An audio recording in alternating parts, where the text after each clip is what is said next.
My name is Ernestine Baldwin. I'm one of the founders of the Barrie Native Friendship Center here in 1987. I grew up with radio. I'm not even sure what a podcast is. I've heard it, people say, oh, it's a podcast. Oh, okay.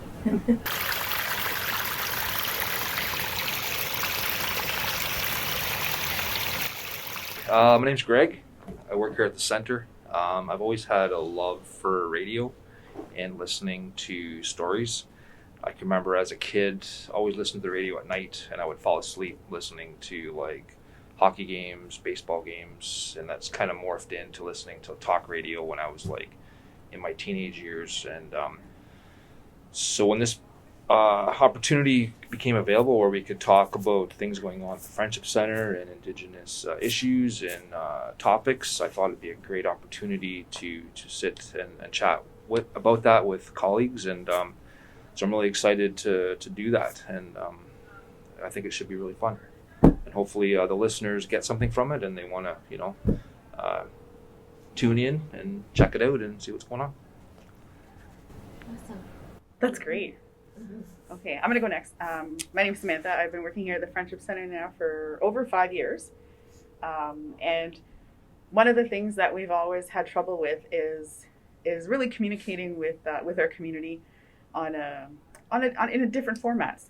We always relied on people walking through the doors, physically walking through the doors. And then with the last couple of years with COVID and with shutdowns and with restrictions, it's made it a really big challenge to, not have people walk through the doors.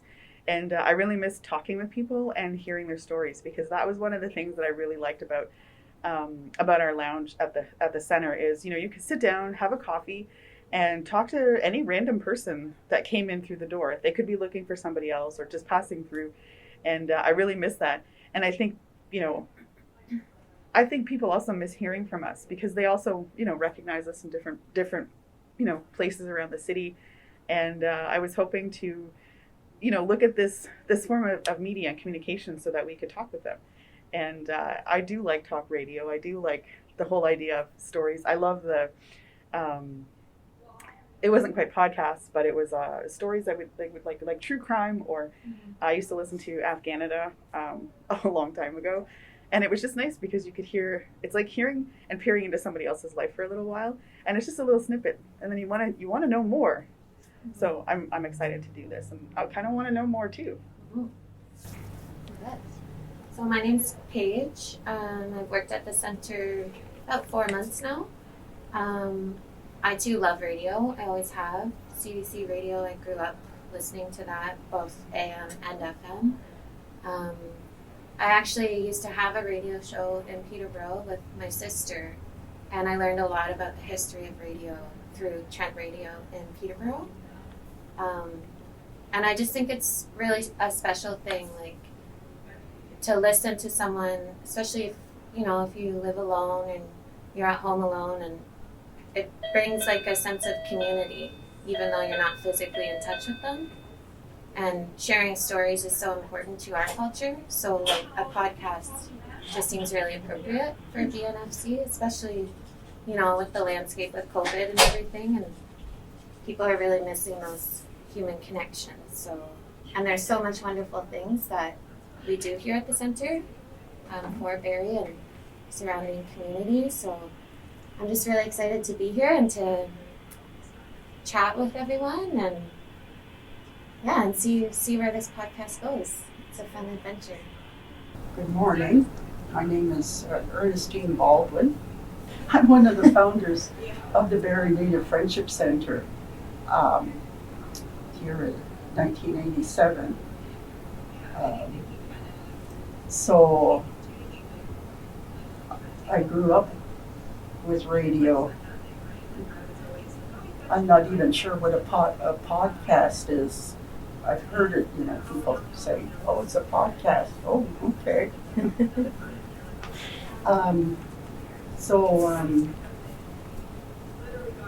There's a long history with the center, and Can you come on?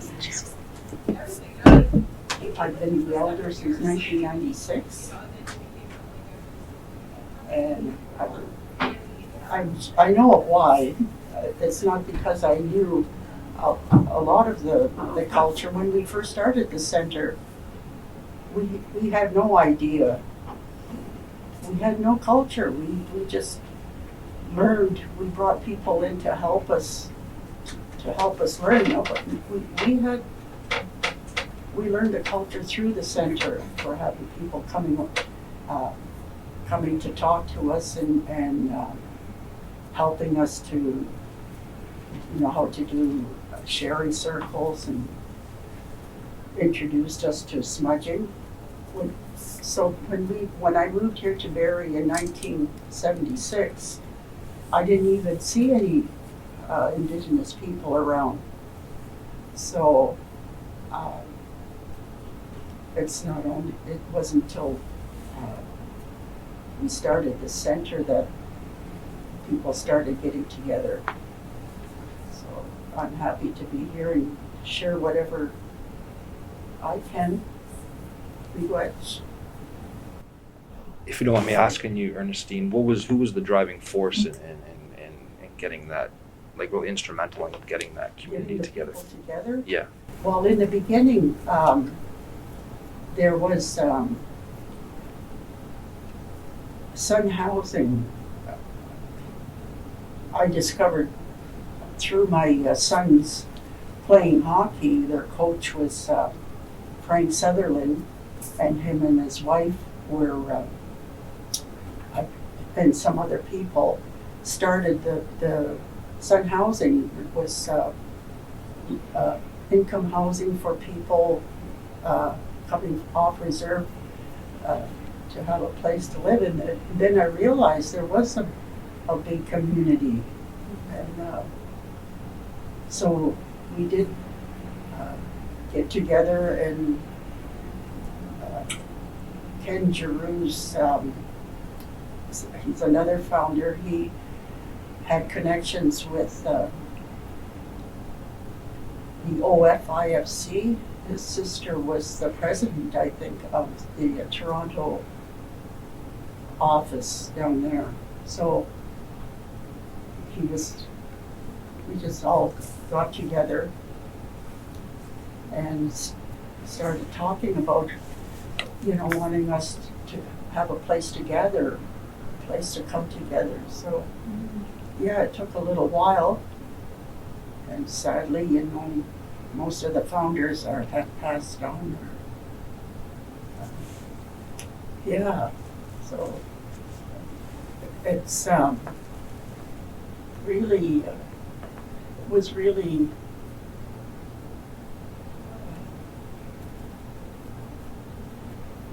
really a wonderful place to come to see other people from different reserves too. They didn't all come from one reserve. They come from different places, and getting to know different people, getting to know different stories, different their whatever they did in their communities, their how they got together, or what ceremonies they did, in different. So how we got started was that when my sons were playing hockey, and their coach was Frank Sutherland, who was one of the Sun Housing founders. And through talking, then I was related to his wife. So anyway, so we became friends. And I never knew them before I moved I moved from Toronto to Barrie. So I had heard in the early beginnings that this had started in someone's basement. Yes. And I was just wondering, Yeah, that was Cheryl Sutherland's. seeing the transformation from then to now, like. Yeah, that's where we had all our meetings. And then we rented on Dunlop Street was the first place. It was, we had an upstairs part. That's where the first Friendship Center was located. And so then from there, then we moved to Owen Street. And we were there for quite a while, Owen Street. I remember when we first moved to Owen Street, I think it must have been a beauty parlor store. And when we were cleaning it all up, we went down into the basement. The basement was all dark. And somebody turned on the light and there was a whole bunch of heads down there. They were mannequin heads. I still have one. I took one. Yeah, that was funny. Yes, and then from Owen Street, and then you were able to purchase this building. So we've been here for quite a while. This building used to be Arc Industries. It was really nice because where the gym is, the community room, we should call it, the tables came out of the wall, I guess, for the clients that were there to do their whatever work they were doing. It was Arc Industries. It was called then. It was like a work. People who had physical or mental challenges, they could earn some money by doing some work. So that was really nice. So when they left here, moved over to the other place, we took this over, and the tables were so convenient to pull them out of the wall and have our feasts and put them all back again after we were finished. That's interesting. I've heard of beds coming from the walls, but never tables. So that's actually really interesting. Yeah. Mm-hmm. One thing that we had come up with for the name of the podcast was Shining Waters, and perhaps if you want to elaborate on that. Yeah, I know Sam knows the story, but so I guess the original name for Lake Simcoe was Shining Water, Okay. because of the way the sun falls on the lake. And it's also known as the mother water to Georgian Bay. So that's the history of that. And we can actually see the water from our center if you look down Bayfield Street. So we thought that was an appropriate name.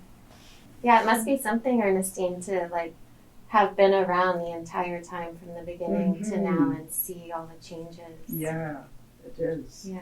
We've had, and it provided jobs for people too, eh? Mm-hmm. Lots of, after they have a job here and have a little training, then they can move on to somewhere else. Yeah. Mm-hmm. And this is a nice spot. It's too bad we've grown so much that it's too bad we couldn't grow up, eh? Mm-hmm. Maybe someday. Someday. Yeah. And we used to have a store here.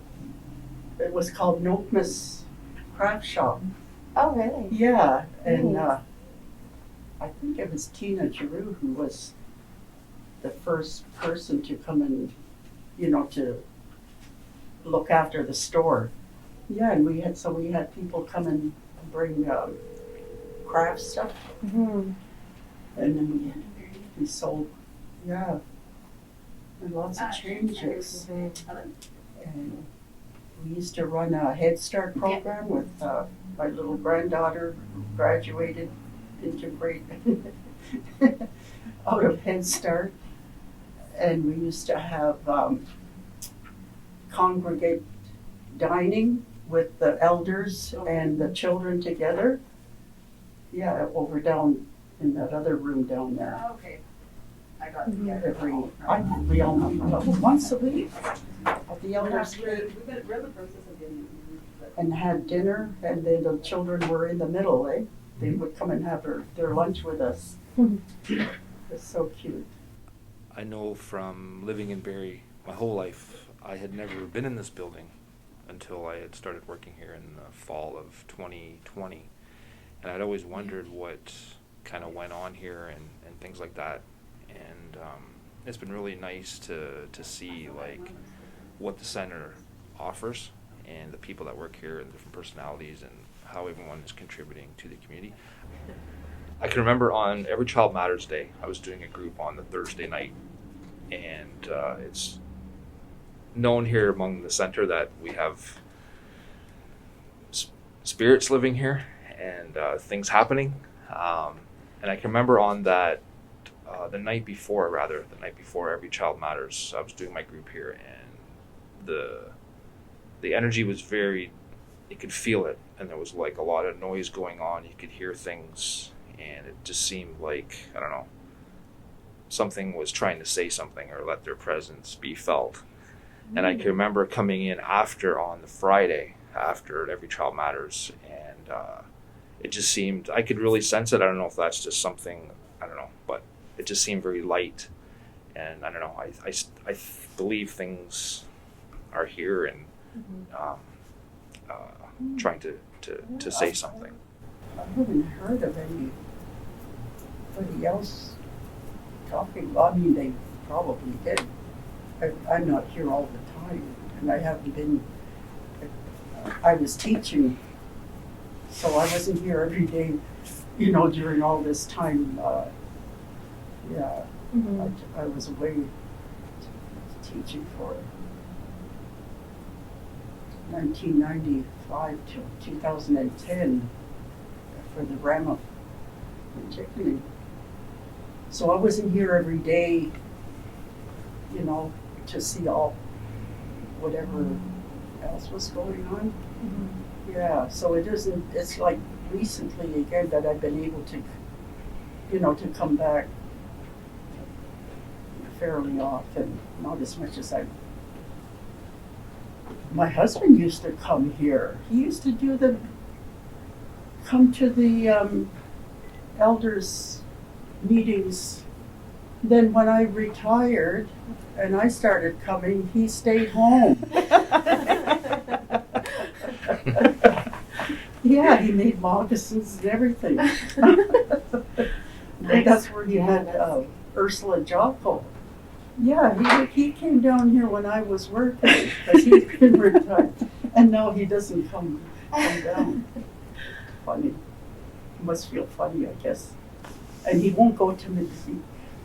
If I'm eldering at a powwow, he won't come. Really? But he likes going to powwows when we just go together, right? Yeah. That's interesting. Yeah, that's so I guess he thinks when I come down, if he came down here with, I don't know, he must feel funny, I guess. I don't know. Yeah, so it's too bad, that I was trying to count. I think there's only 3 or 4 of us left of the founders. Yeah. How many founders were there? Well, the women are on the door. My daughter was one of the founders too, but she was coming to the meetings. Yeah. She lived in Sun Housing before, and she worked for Sun Housing too at one time. She worked for here. Yeah. Yeah, my daughter worked here, and then 2 of my daughters worked here, and a granddaughter worked here. Like at different times. Well, I think, all at once. is it your great-granddaughter or granddaughter? No, great-granddaughter, Miranda. She worked here while I was working here as a camp counselor. She was in the camp. Yeah. Yeah, my granddaughter. Yeah. Yeah, it's nice to, it gives employment for people too, right?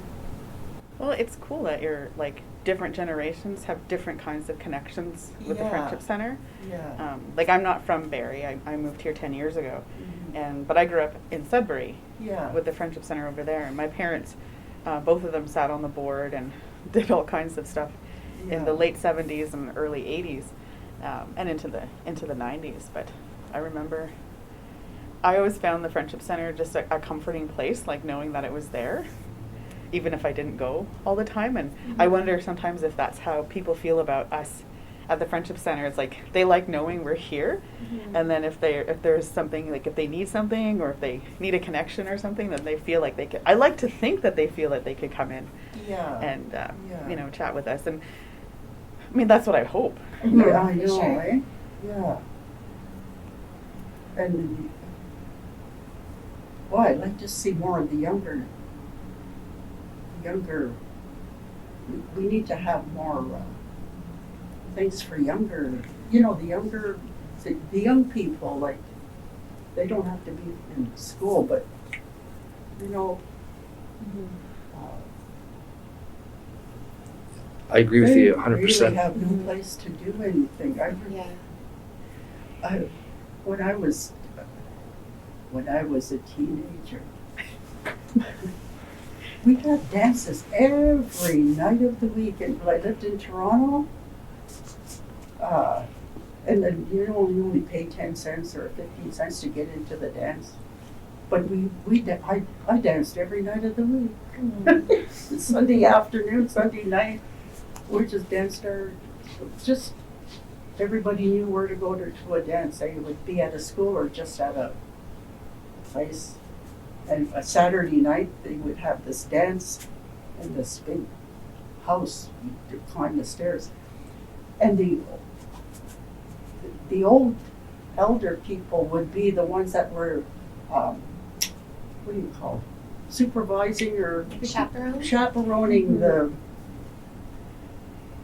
the dances.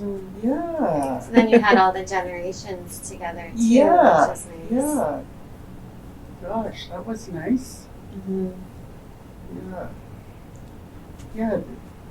Well, they do different dances now. But we did the dances, we were partners. Now you can just dance any old way you wanted. Oh gosh. Yeah, so this is, without this place, I probably would not have, if I didn't move to Barrie, I probably would not. This is where the program came up for me or the idea came to me that I should be teaching my language. I had it inside of me, but I didn't have it out here. And so they had this, the Friendship Center gave me that opportunity. Because then as soon as I made that decision, then my life just changed, and it just, gosh, I can't believe it sometimes when I think about it. Even my old friend there, she says, "Yeah, Ernestine, I can't believe that you're teaching." I said, "I know." That's awesome. Yeah. I agree with you too that the younger people, it's important for them to have a place to come to, because I'm like a lot of young Indigenous people are hungry for the culture to learn about it. And haven't had an opportunity, especially urban Indigenous, right? Like myself, who I didn't grow up with the culture, and kind of had a lot of people have to go about it themselves now to learn about their identity, and it's important, like that. It's so cool that we offer that space, and even this podcast. Like people can sit at home and learn about different aspects of our culture, which is really important. Yeah. One thing that I found was a real eye-opener. I think it was like within the first couple months I started working here. I met 3 young lads that were playing hockey. They were from the Sioux Lookout. And I did a home visit. I met with them. And so we did a smudge, and they were from the reserve. They grew up there their entire life. And he asked me, he's like, "Am I doing this right?" And I was like, wow, I was just shocked at that. I thought they knew more than you. Yeah, and like kind of like what Paige said, like I didn't grow up with any kind of culture. I had an understanding of what it was like in a way, but not to the degree that you would think someone living on the reserve might have. So I was really shocked with that. Right. It's kind of sad actually. It is. Cool. shouldn't take. It's not really that sad that they're learning. Yeah, I don't mean sad. It was just kind of, from my perspective, You were, I would just think that would just be common knowledge. Like that would just be something that you would know, kind of thing. yeah, there's lots of people that don't know. Or if they know about it, they're not really wanting to.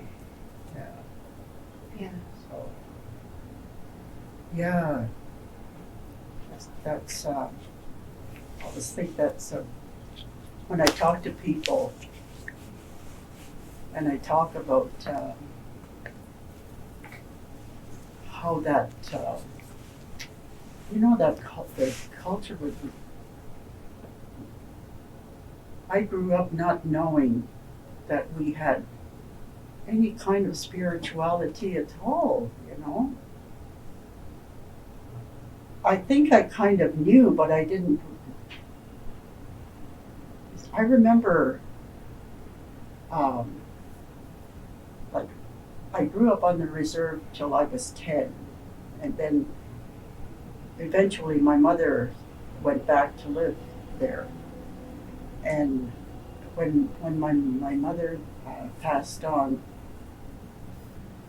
she was from the United Church, and we're not allowed to go to the United Church because we're Catholics. We can't go to the church. But we did go a couple of times, just really curious to see what it looked like in there. How come we were not allowed to go in there? Anyway, when my mother passed away, and they had her funeral, and I never thought about a spirit world. All you know is heaven or hell. Mm-hmm. And when they were taking my mother away, and I thought, my mother wasn't a bad person, She there's no way she's going to a hell. And I thought, there must be a place for Native people to go. That's when I first thought of the spirit world, eh? There must be another place for Anishinaabe because we were really good people.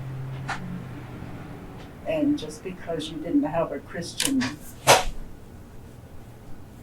or a Catholic upbringing, that you were not, you were not going to be accepted by the Creator. I thought that's the first time I ever thought of there's a difference. Yeah. Yeah. I don't want to do all the talking. No, thanks for sharing that. You don't want to do all the talking? I'm happy just I know, I listening. love Like, listening, yeah. and I think that's, brings us kind of into the idea that what we were, as starting out this podcast, that we said, well, let's start because of the time of year. We're in December. The snow has fallen. It had fallen, but it's now green grass again outside. But usually this time of year, when the snow has fallen, we would start to tell stories. We would sit and gather, and this is part of it, and I think it's great. But you were starting to talk a little bit earlier about, maybe it was out of necessity, and I wanted to hear more. I was like, oh, tell me more. Well, thinking about it, the people worked all summer, right, gathering the food in the fall, gathering all the food that was going, because they had really severe winters, really, really cold winters. And there was they couldn't go into a nice heating house with. And so they really had to get ready. So they were busy all, from spring for the 3 seasons, and to get ready for that long winter.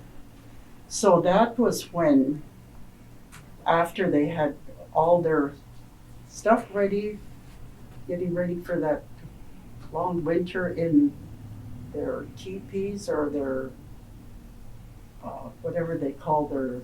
We didn't have teepees. Wigwam. But we had birch bark. Birch bark. I don't know what they were called. Structures? Wigwams. We'll just call them We'll just call them wigwams. They were made out of birch bark. Wigwam, and they stayed in there. So that's how all the stories, all their things passed down from generation. That's where they would teach. So I think that, and then the quiet time, in the winter. It's almost like a spirit. It is a spiritual time. If you live out in the country, I mean, you can't feel it here with the city. You know, there's noise all night long. But if you lived in the country, there's something really peaceful about winter time. Especially when the moon is out. And it's almost like daytime. You can walk around. We used to do that skating. The community would be skating. All the community would go out, except for the really old people. Families would go out. There was always a hill. There was a hill near where my sister lived, and everybody went there after supper and had a sleigh ride. Yeah. Yeah, and walking on that snow, that nice hard snow, is such a nice sound. It is. I don't know if anybody else thinks it's so, but I like the sound of crunch. Mm-hmm. And I used to look out our window. You could see it almost like a clear day of the nice snow. But it was a hard time though. There was no cars going by, or few people had horse and sleigh. Yeah. So I think that was how, it was a time of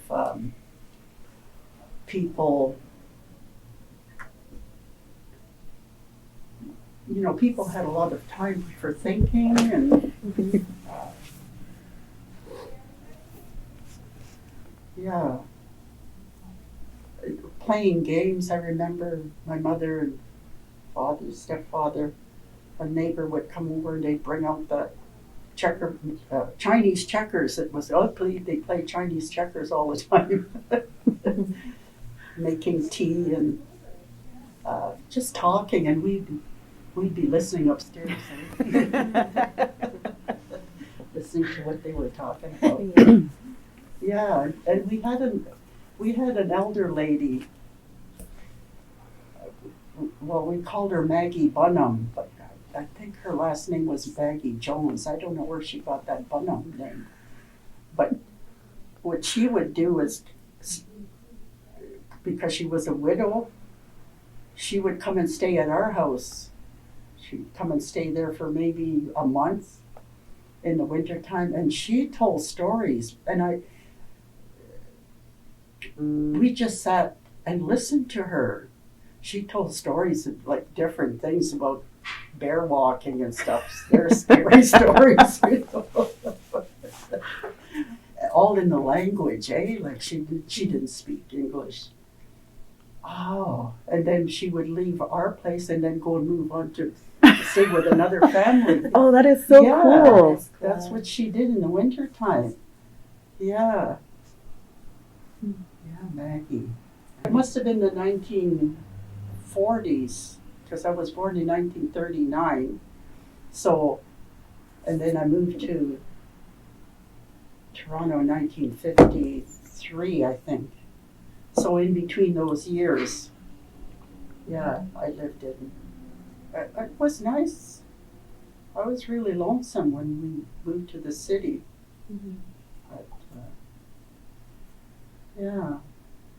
That would have been a big difference going from Oh, it was from, such a big difference. It made from me home sick to when Toronto.